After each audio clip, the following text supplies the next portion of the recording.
Hi, Kane here. We got this really weird and interesting question that I'd never heard before.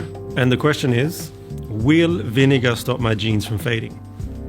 Jones? So we really needed to dig deep to find the correct answer to this one. And the answer is yes and no.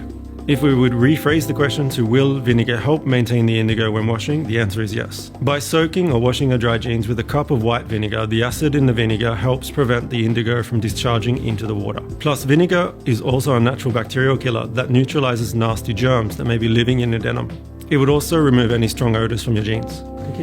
I was going to say vinegar. I need a nap, that's what it is. So, vinegar. Very versatile, not just for fish and chips. However, indigo wears off from the denim when you wear your jeans, so the loss of indigo will not be tamed by the vinegar, and your jeans will get light over time. Hey, should we make a video about that? Yeah, maybe. Nice. Let me get back to you on that one. So now that you know the answer to this question, head over to nudiejeans.com and have a look at our dry jeans selection. Link is in our bio. Bye.